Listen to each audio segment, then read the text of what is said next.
Punk has got to be one of the most debated and discussed genres in the history of music. Is it dead? Is it alive? Has it sold out? Has it become commercial? Or was it always like that? Where did it start?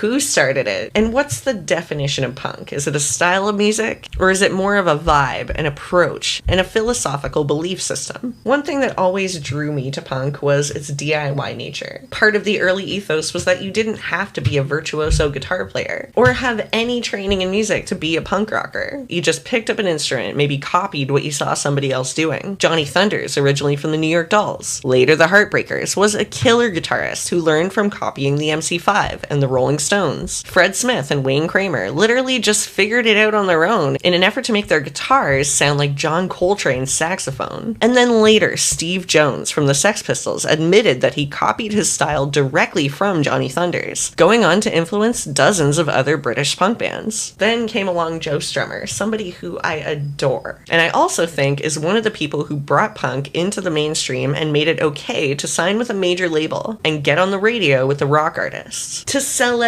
or not to sell out, it became a big conversation, amplified by the fact that American punk artists like the Ramones signed with Sire Records, a subsidiary of Warner Brothers. This, of course, led to an interesting backlash in the genre, from the hardcore artists in New York and even more so on the West Coast with bands like the Dead Kennedys, Bad Brains, Black Flag, and many others famously rejecting the advances of major labels, giving rise to dozens of small independent punk labels like Alternative Tentacles, Discord Records, Rough Trade Records, Victory Records, and later, of course, Epitaph. The fear of signing to a major label was always tied, of course, to the idea that those labels would have opinions about the music, restricting the artist's ability to be totally free to make statements about whatever they wanted to. And this is where punk rock became inherently political. The Sex Pistols started it with God Save the Queen, but when Black Flag, Dead Kennedys, and Minor Threat came into the fold, they aligned themselves with an anti-establishment stance, right from the get-go with very firm left-leaning ideals. Anti-racism,